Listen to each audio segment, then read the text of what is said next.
legal para vocês.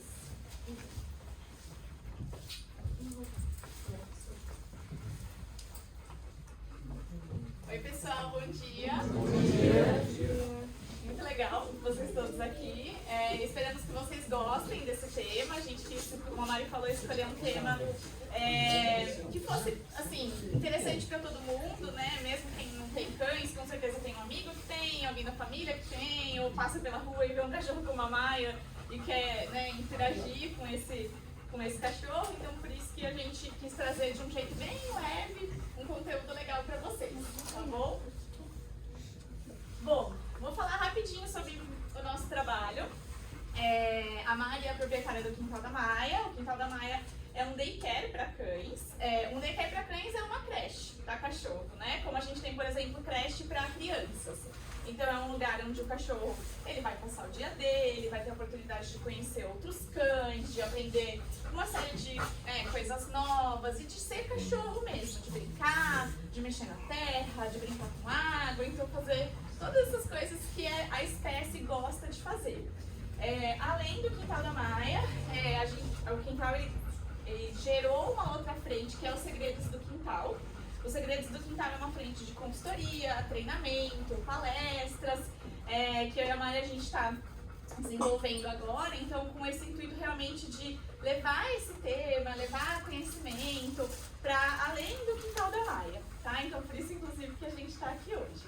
Eu sou a Ana, eu sou bióloga de formação, trabalho com comportamento canino faz 5 anos, né? A gente está em 2023, faz 5 anos, e é isso, espero que vocês gostem. Bom, como vocês puderam ver aqui, a gente intitulou a nossa palestra Como Ser o Melhor Amigo dos Cães. Porque a gente fala muito, né? O cachorro é o melhor amigo do homem. Mas a gente pensou que é legal também a gente começar a construir na nossa cabeça um pensamento de qual é o nosso papel na vida dos cães. Né? A gente também é o melhor amigo desse indivíduo, né? A gente também tem uma importância gigantesca na vida, na existência, inclusive, dessa espécie. Então, por isso que a gente quis trocar um pouquinho essa frase que a gente usa tanto. Bom, vamos lá. Então, a gente vai começar falando rapidinho para vocês como que o cachorro doméstico surgiu. A gente não para muito para pensar sobre isso, né? É tão comum ter cachorro na nossa vida, na nossa casa, a gente não para muito para pensar, nossa, mas como que esse animal surgiu? Sempre foi um animal doméstico, da onde que veio? E tem realmente uma linha do tempo aí sobre a espécie, né? A gente chama essa espécie de cães familiares, que é o cachorro doméstico. Então vamos lá. Há mais ou menos 300 mil anos, começou a ocorrer o surgimento do Homo sapiens, que é a nossa espécie, né, do homem atual. Não ainda como somos, em estrutura social, mas essa espécie começou a surgir, né, a gente tem o marco da existência, né, da gente há 300 mil anos atrás. E aí a gente vai começar a ver uma coisa muito interessante, que é o co-desenvolvimento da espécie humana com a espécie canina. E hoje a ciência ela mostra isso pra gente mesmo, que há muitos comportamentos que a gente tem, alguns aspectos até da estrutura social que a gente tem, está relacionado também com esse desenvolvimento dos cães. Então, realmente, a nossa história está muito conectada. Então, mais ou menos há 30 mil anos atrás, o que começou a acontecer? Acho que está na frente de vocês, então vou descer para cá. Nós, né, os seres humanos, a gente vivia em acampamentos, então tinham muitas comunidades que eram nômades, por exemplo, vivia da natureza, de plantar, de caçar. E o que acontecia? Perto desses acampamentos, porque a gente está falando de uma forma muito rústica ainda, né, de sobrevivência, aconteciam resíduos, né, restos de alimento, restos de vegetais, carcaças que eram ingeridas e até restos, por exemplo, de fezes humanas. Alguns animais, que são os ancestrais dos cães, né, outros canídeos selvagens, lobos, eles começaram a se aproximar desses acampamentos porque eles pensaram, opa, tem uma oportunidade de alimento aí. O alimento está mais fácil nesses acampamentos. E esses indivíduos começaram a se aproximar desses acampamentos. O que passou a acontecer? Uma convivência mútua. Então, os lobos, né, os canídeos selvagens, que eram mais aptos de se aproximarem desses acampamentos, começaram a viver ali perto e, por consequência, os homens também passaram a aproveitar da existência desses indivíduos ali. Por quê? O cachorro escuta muito bem, canídeos, né? Sentem muito bem o cheiro, então eles também eram utilizados de uma forma não tão intencional ainda para proteger aqueles acampamentos. E aí, a partir daí, a gente começou toda uma história de convivência mútua mesmo, de cooperação, tá? Esse é o formato com o qual a gente vive com os cães, é uma existência cooperativa. Bom, e aí há mais ou menos 20 mil anos atrás, então entre esses 10 mil anos, né, os indivíduos que eram mais dóceis começaram a ficar mais ali nesses acampamentos, a viver realmente ali, e aí a gente teve o início da domesticação, ou seja, há 20 mil anos atrás, os cães estavam realmente adaptados a viverem com os humanos, né? Em um ambiente misto, um ambiente múltiplo. E há mais ou menos 12 mil anos atrás, a gente tem uma evidência arqueológica muito legal, que é a primeira comprovação de uma relação afetiva humano-cão. Porque até aqui, o que acontecia?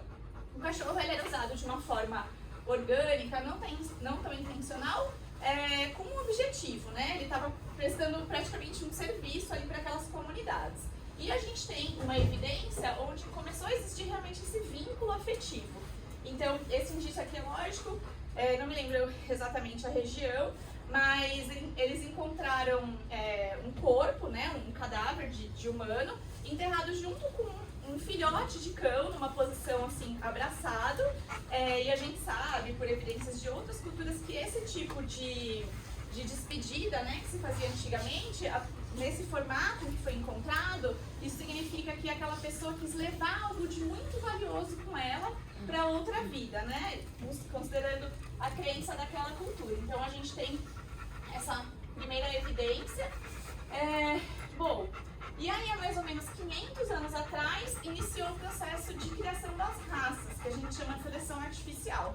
Então a gente já vivia de uma forma tão estreita com os cães que eles começaram a ser criados escolhendo algumas características, estereótipo, cor de pelo, mas principalmente comportamento, que eram úteis para o ser humano. Então por isso que hoje a gente tem tantas raças diferentes, né? Na verdade, o cachorro ele é o único animal no mundo que tem tanta variação de estereótipo, de comportamento dentro da mesma espécie. E nos dias atuais a gente tem os cães como a Maia, por exemplo, e como provavelmente a gente tem muitos cães vivendo nas suas casas hoje, que são considerados como membros da família. Só vou tomar uma aguinha.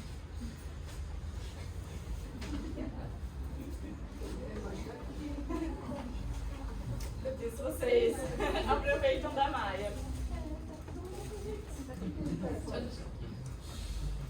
Bom, vamos lá. Então a gente consegue ver aqui como que o cachorro ele foi de um animal selvagem, né, um animal silvestre, para o melhor amigo do homem. Então a gente tem cães que são ainda e eram muito utilizados com essa função de caça e guarda, como eu falei, ainda de um jeito um pouco natural, orgânico, não tão intencional, embora hoje a gente tenha realmente raças que são criadas para isso, né, cães que têm esse papel. A gente tem cães que prestam um serviço muito importante pra gente, que são os cães de busca e resgate. Então vocês já devem ter visto, né, na TV, na internet, aqueles cães que recebem homenagem, né, na polícia, nos bombeiros, porque realmente são animais que trabalham em situações de desastres naturais, por exemplo, fazem um trabalho extremamente importante. Temos os cães, né, isso lá atrás, vamos pensar, talvez há 15 anos atrás, não é tão atrás, né? 15 anos atrás, 20 anos atrás, os cachorros não tinham esse formato de convivência igual que tem hoje, né? Que vive na nossa casa, dorme na nossa cama, vem à empresa para todo mundo fazer carinho. Era aquele formato mais semi-domiciliado. Eu cheguei a ter cães assim também quando eu era criança. Então era aquele cachorro que de vez em quando aparecia em casa, a gente dava comida, ele ia viver a vida dele, voltava. E aí, nos últimos 10 anos que a gente teve esse estreitamento realmente de relação, a gente tem uma outra função, um outro papel que os cães exercem, que é um trabalho muito maravilhoso, realmente de uma importância social gigante, que são os cães terapeutas, por exemplo. Então, hoje a gente tem muitas instituições, hospitais, asilos, orfanatos que recebem esses cães, são cães que são treinados para assistir essas pessoas, realmente, porque Tem muitos estudos que mostram que a presença de um cachorro, ele desperta emoções muito positivas na gente, então eles ocupam essa posição de cães terapeuta nesses locais. E temos os cães de assistência, né, que assistem pessoas com alguma questão de mobilidade, com alguma deficiência visual. Então eles também têm esse papel super importante. E temos o cachorro como membro familiar, tá? A gente tem uma pesquisa que fala que 72% das pessoas que têm cães, né, que são tutores de cães, consideram cães como seus filhos. Estou falando cães aqui, mas eu sei que quem tem gato, por exemplo, com certeza também considera eles como gato, tá? Como um filho, na verdade, desculpa. Consideram, né? Bom, e mesmo assim, né, apesar disso tudo, infelizmente a gente tem uma realidade bastante difícil ainda, que são esses índices aqui. Então a gente tem 200 milhões de animais, aí aqui eu tô falando de cão e de gato, em situação de rua no mundo. E no Brasil a gente tem 20 milhões de cães em situação de rua. Então é legal pra gente refletir um pouco sobre isso, né? Que a gente precisa ainda mudar muita coisa na nossa cultura, na nossa forma de olhar para esses indivíduos, para que em algum momento essa realidade mude. Bom, vamos lá. Aí agora a gente trouxe um tema que a gente gosta muito de falar, né? Que a gente quis mostrar para vocês uma forma diferente de olhar para esses indivíduos, tá? Já que eles ficam tão pertinho da gente, né? Vivem com a gente o tempo inteiro. Os cães, eles têm uma forma muito específica de se comunicar. E a gente muitas vezes acredita que o jeito do cachorro se comunicar é só latindo, é rosnando, mas na verdade existe todo um universo que eles utilizam para falar com outros cães, com outros animais, como gatos, por exemplo, né, onde tem casa com os dois indivíduos, e principalmente com a gente. E é muito importante que a gente conheça essa forma de comunicação para que isso facilite a convivência com eles, né? Considerando que a gente considera eles como membro da família, que eles ficam na nossa casa junto com a gente, então por que não a gente entender o que eles estão falando pra gente, tá? Bom, a gente tem que considerar que os cães, eles têm uma forma de se comunicar bem diferente da nossa. Nós somos uma espécie verbal, né? O nosso maior meio de comunicação é pela voz. É claro que existem outras formas de se comunicar, né? Postura corporal, então se a pessoa tá assim, tá mais descontraída, às vezes tá com o braço fechado, com a cara fechada, talvez esteja mais brava, ou talvez esteja tímida. Então a gente tem outras formas de se comunicar, mas a voz é a nossa principal forma de comunicação. Com os cães é diferente. A comunicação verbal é a comunicação que eles menos utilizam. Por isso que é tão importante a gente entender isso, né? Porque a gente acaba interpretando de uma outra forma. Então vamos lá. Os dois aparatos sensoriais que eles mais utilizam para se comunicar é o olfato e a audição. O cachorro tem um olfato incrível, 100 vezes mais potente do que o nosso olfato, tá?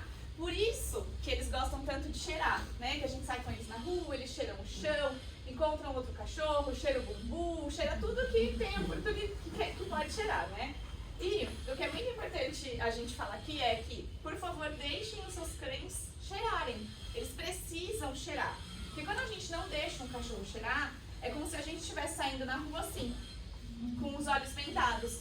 Porque a forma como eles olham o mundo é por aqui e não por aqui, tá? O que acontece quando eles estão cheirando? Eles têm um órgão, né, um aparato que não pega do mesmo jeito. Aí aperta. Tem vários vídeos na internet que mostram isso, inclusive.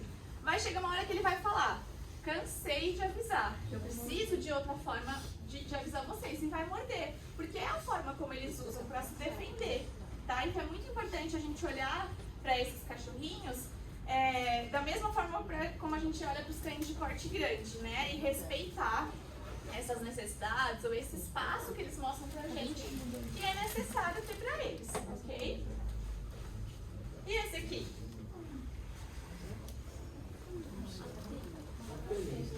Tá atento, pode estar com sede, tá esperando a bolinha, pode estar acontecendo um monte de coisa aqui, né?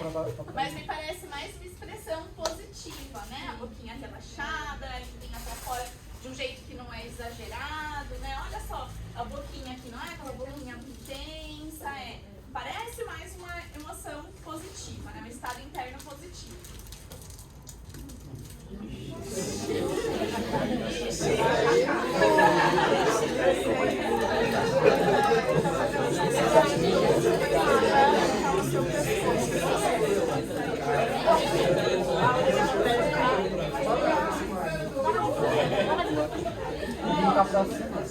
Vamos olhar uma coisa. Vamos fazer uma comparação. Olha, prestem atenção na língua desse, na posição da boca, no tanto que a língua está colocada para fora desse cachorro e desse cachorro. Ó. Esse aí é mais nocivo, né? Esse aí é mais nocivo, né? Esse Mais aqui? perigoso. Nessa postura que ele está, talvez sim. Talvez sim. Então, assim, a língua para fora, ela significa duas coisas. Ela pode significar, uau, corri atrás do bolinha, que legal, tô cansado agora. Ou pode significar, alguém me ajuda, eu tô extremamente estressado. E por que ele tá pondo a língua para fora? Porque os cães, eles não suam como a gente, pela pele. Mas vamos pensar o seguinte, quando a gente fica muito nervoso, o que costuma acontecer? Além de várias outras coisas, né, no corpo. A gente transpira, tá? Com os cachorros, eles usam a língua para fazer esse controle de temperatura. Então, quando o cachorro está muito ansioso, muito estressado, muito nervoso, é isso que acontece. Ele bota a língua todinha para fora, alguns cachorros a gente consegue ver até aquela baba assim caindo e junto aquela respiração forte, tá? Então também é importante a gente olhar isso e tomar cuidado para não fazer confusão. Mas isso nunca de uma forma positiva. Não, tá sempre relacionado a um estresse ruim, né? Estresse. Não deve ser positivo. Não, isso normalmente vai acontecer numa situação de medo, ou de repente um cachorro que ele foi levado para um lugar que ele não conhece, não está habituado, está sendo exposto a uma situação que para ele é muito desafiadora, tá? Então está bastante relacionado com o estresse ruim mesmo, tá? E aí, para fechar, o cachorreis aqui e esse cachorro, o que está acontecendo? A gente costuma falar que é a carinha de culpa, né? Um monte de meme na internet do pessoal falando, ah lá, o meu cachorro sabe o que ele fez coisa errada. Por que sabe? Porque olha só, tá fazendo cara de culpa. Eu falo, quando ele faz essa carinha, gente, os cachorros, até onde a gente sabe, né? Eles não têm essa percepção de culpa, tá? Porque é que quando o cachorro faz uma coisa errada, eles fazem essa carinha. Porque tem uma outra coisa que acontece nesse momento. A gente chega lá e dá uma bronca e muda o tom da voz e fala de um jeito um pouco mais assim, em cima deles, né? E gesticula. E aí eles começam a ficar com medo dessa nossa comunicação. E essa carinha de culpa não tem nada, é uma carinha de, por favor, vamos conversar de outro jeito, tá? É isso. A gente fala que isso é uma linguagem de calma. Ele tá tentando falar assim pra gente, se acalma. E aí a gente conversa. Tudo bem? Por que a gente quis trazer essa última fotinho aqui? Porque é muito importante a gente pensar nisso, assim, né? Será que não intencionalmente, claro, a gente não tá colocando os nossos cachorros numa forma de comunicação que gera estresse? A gente não tá em alguns momentos fazendo aquele cachorro sentir medo da gente? É medo o sentimento que a gente quer que eles tenham da gente? Não, né? Então por isso que a gente quis trazer, porque a gente sabe que tem muita controvérsia sobre a tal da carinha de culpa, tá? Mas isso é uma coisa importante da gente considerar. Bom, e aí aqui tem um resuminho, né, de algumas posturas corporais que eles apresentam em situações de ansiedade e de medo. Ó. Então a gente estava falando lá do cachorrinho com a língua para fora ofegante, então tá aqui, por exemplo, tá? A lambedura de lábio, né, o lick, então as orelhinhas mais para trás, aquele cachorro que tá hipervigilante, então você vê que ele tá procurando uma rota de fuga, ou tá tentando entender como ele vai sair de determinada situação, tá? Então, ou aqueles cães que ficam andando de um lado para o outro, assim, a gente chama isso de pace, que é um comportamento muito parecido com o que a gente faz quando a gente está nervoso. E aí, aproveitando esse gancho, eu queria falar sobre isso. É muito incrível a gente olhar como que a gente evoluiu de uma forma paralela a eles e olhar como que muita da comunicação visual que a gente usa é parecida com a deles, né? A gente falou do ofegar quando está nervoso, a nossa respiração também muda quando a gente está nervoso. é isso que a gente falou de esquivar, né? Se uma pessoa fala com você de um jeito mais bravo, ou tenta pôr a mão em você. Ou tem uma outra coisa que eles fazem, que é quando eles estão diante de alguém, né? De outro cão, de outra pessoa, que ele entende como ameaçador, aquele cachorro costuma desviar o olhar, ele olha para o outro lado, faz outra coisa. E aí eu queria fazer um paralelo. Quem aqui pega transporte público, metrô? Ninguém pega metrô aqui? É que vocês moram tudo em São Caetano, né? Não, mas a rima da vez. Tá. Então vamos pensar numa situação geral. Assim, se a gente tá num lugar, né? Vivendo a nossa vida lá, e aí de repente tem uma pessoa encarando muito a gente, né? Com uma postura um pouco estranha, olhando muito pra gente. O que é comum a gente fazer? Disfarçar. Exatamente. A gente desvia o olhar, a gente vira o rosto, a gente pega o celular com a tela preta, nem liga o celular e finge que tá mexendo, né? Pra tipo, deixa eu fingir que eu tô fazendo outra coisa aqui, pra aquela pessoa parar de olhar pra mim desse jeito. E é exatamente o que eles fazem. Né? Quando a gente tá nervoso, a gente anda de um lado pro outro, que é esse comportamento de pacing. Cadê? O comportamento de pacing. Então, não é legal a gente pensar nisso, assim, é importante a gente pensar nisso, né? Quando a gente tá em algumas situações de estresse, a gente expressa isso e a gente precisa começar a olhar pra eles também e entender que situação é aquela e ajudá-los a lidar com aquela situação, tá bom? E aí, terminando a parte de cachorreiros aqui, a gente acha muito importante falar sobre a cauda, né? Porque existem equívocos sobre o entendimento da cauda balançando. A gente não tem o costume de falar isso. Nossa, olha só, o cachorro tá com a cauda abanando, então ele tá feliz. A gente tem que tomar bastante cuidado com isso. Cauda abanando nem sempre é sinônimo de felicidade, tá? A gente costuma falar que tem uma cauda que eu chamo de cauda cascavel. Que é aquela caudinha assim, ó. Parece a Maia só foi. Vem, Maicota. Tá fazendo arte. Que é aquela caudinha cascavel, né? Que é uma cauda bem alta, assim, abanando bem rapidinho. Gente, isso não é uma cauda de um cachorro feliz. Isso é uma cauda de um cachorro que tá tenso. Então, por exemplo, se você vai tentar se aproximar de um cachorro que tá com essa cauda, ou se você tem um cachorro, ele vai se aproximar de outro que está com essa cauda, não se aproxime. Esse cachorro não está feliz, ele está nervoso. Reparem na cauda da Maia. Ela tá, Maicota. Vem cá, Mai, vem cá. Tudo bem. Ó, a gente chama esse abano aqui, tá vendo? De abano de bandeira. Não tá aquela cauda 90 graus aqui. Tá uma cauda mais relaxada e o movimento é leve, é um movimento contínuo. Isso é uma cauda que tá expressando uma emoção positiva. Ela tá bem, ela tá relaxada, ela tá feliz.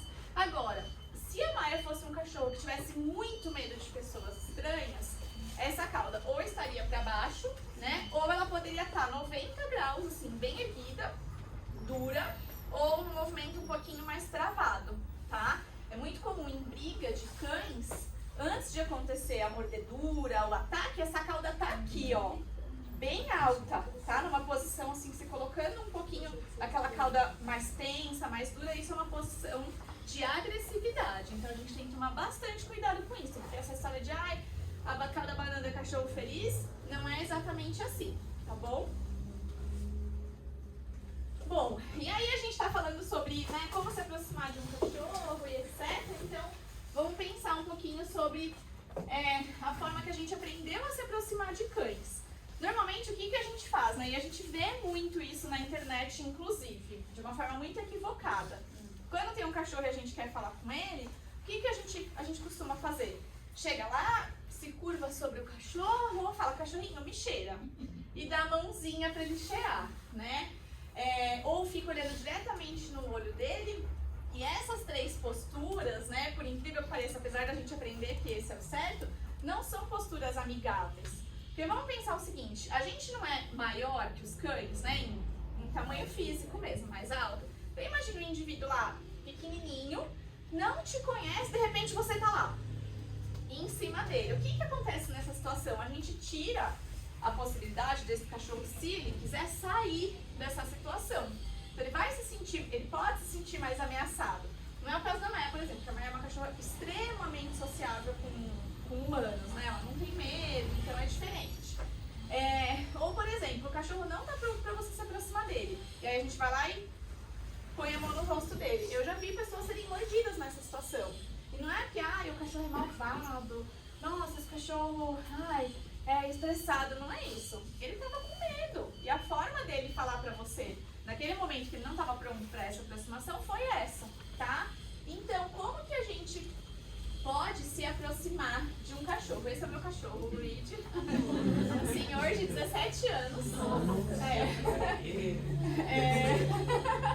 O Luigi, ele tinha uma questãozinha de comportamento, que é essa que eu falei pra vocês. Então, se ele tivesse sentado... Ele ama pessoas, mas assim, ele é um cachorro muito inseguro, muito mesmo. Então, a gente passou por uma época que acontecia essa condição. Então, se ele estivesse sentadinho, uma pessoa chegasse, oi, Luigi, ele rosnava pra pessoa. Mas, é porque o Luigi é antissocial, é porque o Luigi não gosta de pessoa? Não, muito pelo contrário, ele adora. Só que aquela situação expunha ele a uma condição de medo, tá? Então ele rosnava pra falar, por favor, se afasta de mim.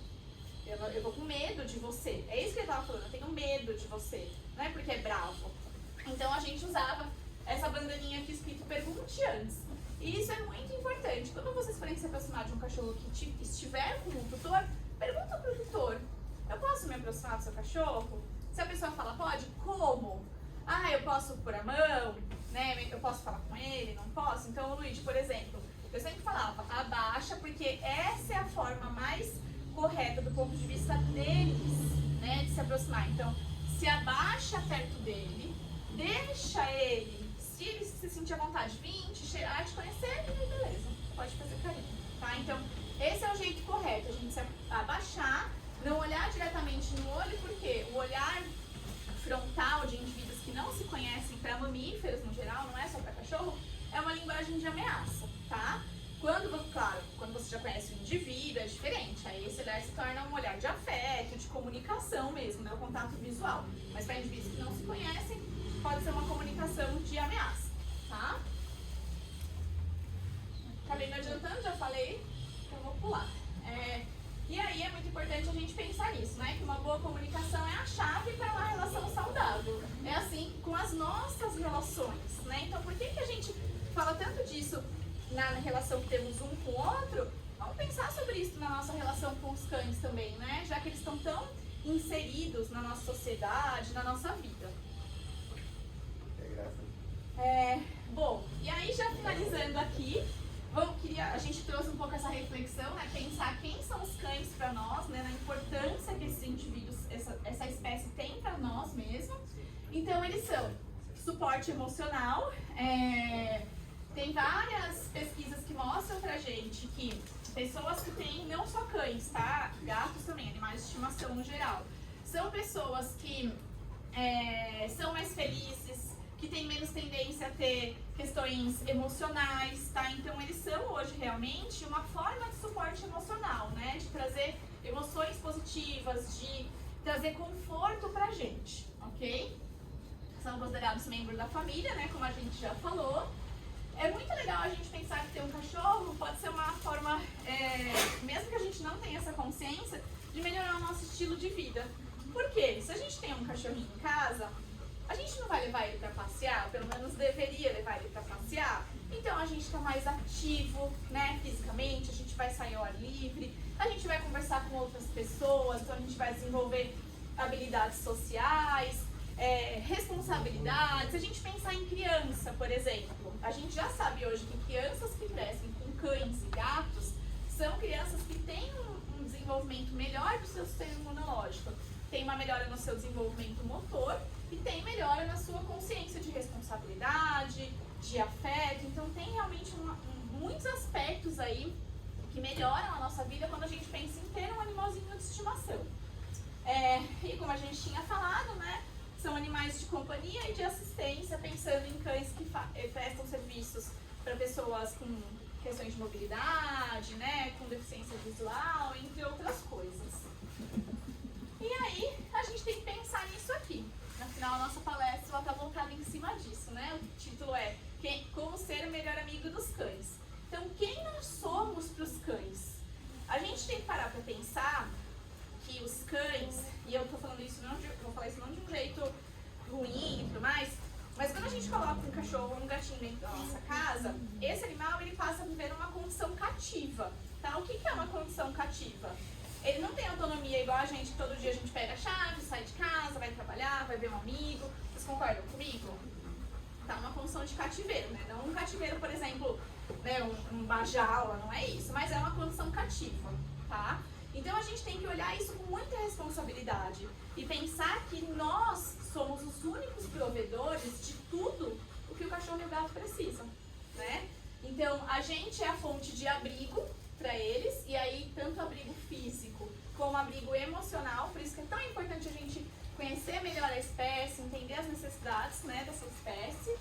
A gente é a fonte de alimento e saúde, somos também suporte emocional para eles, porque existe de fato um vínculo afetivo ali entre a gente e eles, e a gente é a ponte para o mundo. Se a gente não levar esse indivíduo para passear, para conhecer outros animais, para tomar um ar livre, quem é que vai levar?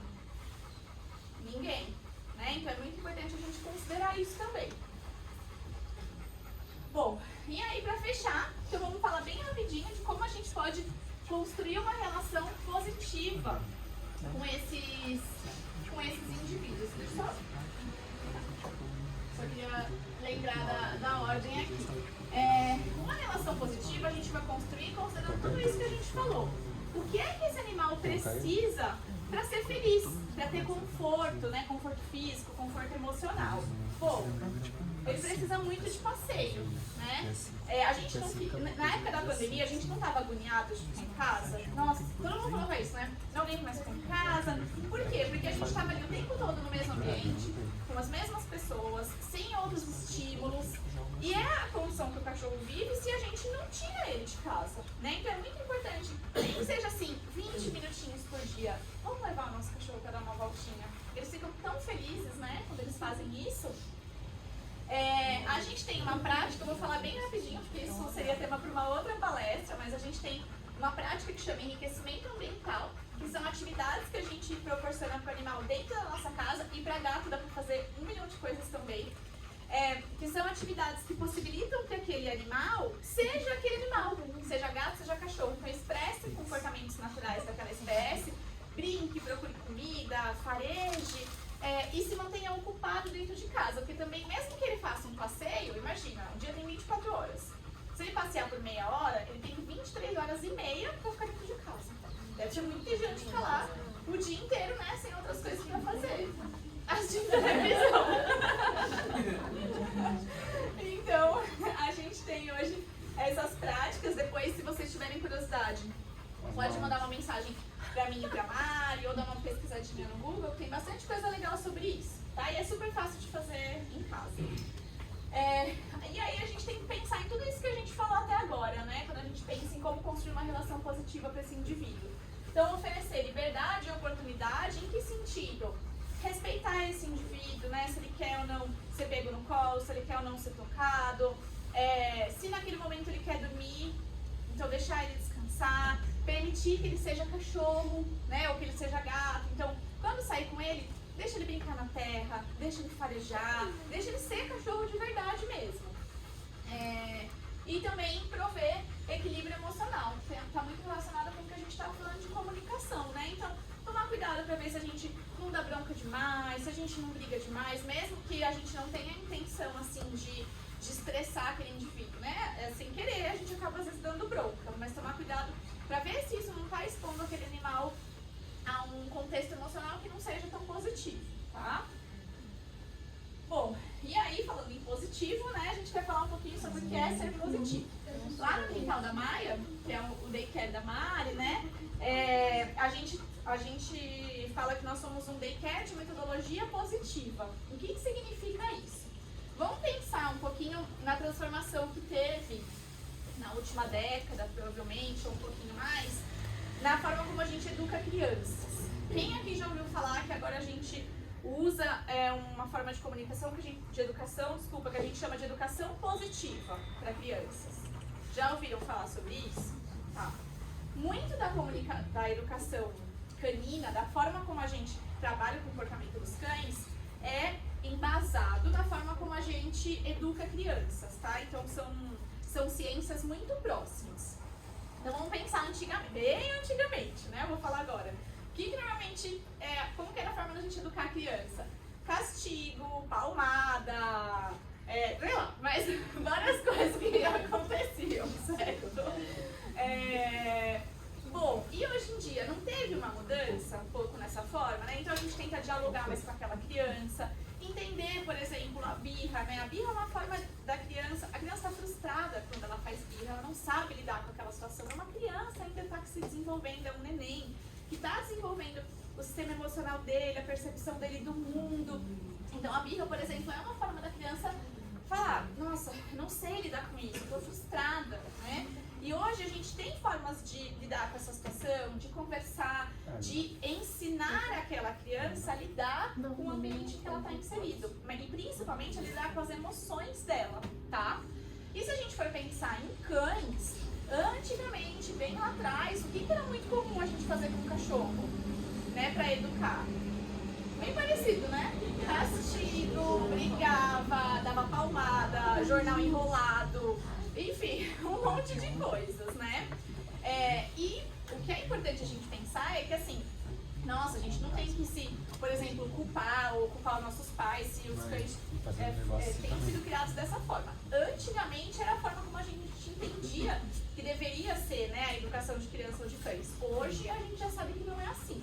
A gente já sabe que você também precisa para o cachorro ensinar ele a lidar com uma emoção, você tem que ter uma comunicação gentil, você tem que ensinar para ele formas dele se comportar sem precisar bater ou brigar, né? Então, o que a gente chama tudo isso de ser positivo, né? De educação positiva, que é o não dar bronca, não pôr de castigo, permitir que aquele animal tenha escolha.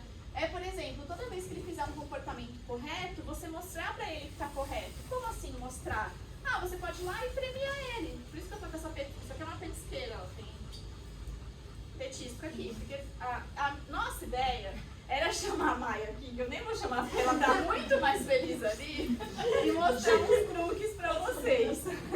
E a gente queria mostrar exatamente isso, né? Que a gente pode ensinar um comportamento para um cachorro e ir lá e premiar ele por isso. E se ele fizer um comportamento errado, o que você vai fazer? Você vai dar bronca? Não. Eu só vou, quando ele emitir várias vezes o comportamento correto, vou premiar mais e mais vezes. E aí aquele indivíduo como a gente vai entender isso. Por que eu vou emitir um comportamento X se não acontece nada, né? Nem bom nem ruim? Se eu posso emitir um comportamento Y e acontecem muitas coisas legais, tá? Então isso que a gente fala de ser positivo. Mas especialmente também a gente precisa considerar que ser positivo é conhecer a espécie, né? Pra gente poder entender as necessidades daquele indivíduo, entender as mensagens que ele está passando pra gente, principalmente, e respeitar as emoções desses indivíduos. Então, a gente tem hoje muitos estudos interessantíssimos, inclusive, sobre expressão de emoção em cães. A gente não tem mais que se fazer essa pergunta, né? Será que cachorro ou que gato sente emoção? Essa pergunta já foi respondida e a resposta é sim. A gente tem certeza hoje, por evidências científicas e pela nossa convivência com eles, que eles sentem emoções, que eles interpretam, inclusive, emoções na gente. Tem várias pesquisas que mostram eles respondendo à nossa expressão emocional. Isso é uma forma de interação muito estreita, né? Isso comprova o vínculo que existe entre a gente e eles. Tem alguns estudos muito legais também que mostram que cães expressam comportamentos de empatia na presença de pessoas que estão com comportamentos de estresse, ou de choro, ou de tristeza. Olha só isso, né? Eles podem ter, né, empatia pela gente. Eles mostram comportamentos muito semelhantes, né, de consolo, por exemplo. Então, com isso tudo, né, a gente sabe hoje que os cães são seres sencientes, tá? Senciência significa a capacidade de sentir, ok? E aí a gente trouxe essa frase do Ian Duncan, que é um pesquisador incrível na área de bem-estar, de emoção animais. Ele fala isso, né? Que todas as experiências que nós vivemos, me parece que estão abertas para outros animais. E é isso.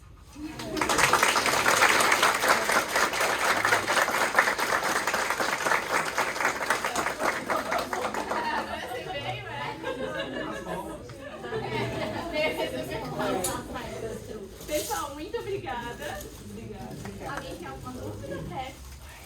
matar alguma curiosidade? Você podia mostrar os truques, né? Deixa eu ver se ela tem. Estar aí com vocês é muito mais reforçador. Vem cá, mãe, coloca. Maia. Vai, de ré, vem. Vem. Boa, garota. Muito bem. Muito bem. Vem cá, Maia. Senta. Yes. Boa, garota.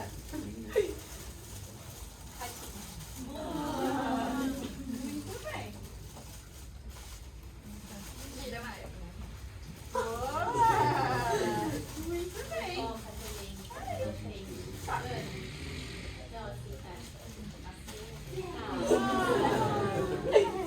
Tudo bem. Pessoal, então é isso que está acontecendo aqui, né? A gente está pedindo comportamentos para ela, está sendo premiada por isso. Ai, Ana, então para sempre, sem estar no meu cachorro assim, eu preciso sempre estar com uma bolsinha cheia de petiscos? Não. Por que eu trouxe os petiscos? Porque ela está num ambiente que tem um monte de coisas, né, para ela fazer. Então eu queria ter algo que fosse mais reforçador, fosse mais valioso para ela. Mas, por exemplo, Maia, vem. Maia, não vai dar a volta. Vem, Maia. Boa, boa, garota. Ó, eu não preciso dar comida. Eu posso fazer carinho, ela gosta de carinho. Então a gente vai ensinar comportamentos. Inicialmente a gente vai premiar com comida. Porque é só pra ficar bem claro pro cachorro que, olha, você fez esse comportamento e você foi beneficiado. E depois isso vai virar uma forma de se comunicar. Treinamento positivo é comunicação. Eu acabei de estabelecer uma comunicação com ela. Maia, vem. Boa, garota. Ó, sem comida, tá? Por quê? Porque ela sabe agora que quando alguém chama ela com esse tom de voz, gentil, motivador, não importa se ela vai ou não ganhar uma comida, mas ela sabe que isso está associado a uma coisa que é legal. Que é, por exemplo, sair pra passear, ou ir brincar, ou ganhar um carinho, tá? Então, quando a gente fala dessa mudança, né, na forma de ensinar cães, é exatamente isso. É a gente mostrar pra eles que responder a gente, estar com a gente, é legal. Isso não está relacionado com aqueles cães robôs, né? Não é isso que a gente quer. Não é isso, né, que vocês estão vendo. Ela não precisa ficar aqui fazendo 1 milhão de coisas ou parada do meu lado o tempo todo. Não, ela tem que ser livre, né? E se ela não quisesse vir até aqui, não teria problema nenhum. Significa que ela está fazendo alguma coisa aí com vocês que é mais interessante nesse momento, porque vir aqui, interagir comigo e tá tudo bem. A gente tem que entender que eles precisam desse respeito, né? Dessa empatia, igual parece por esses estudos que eles demonstram com a gente. Tá bom? Imagina, obrigada a vocês. Gostou, né?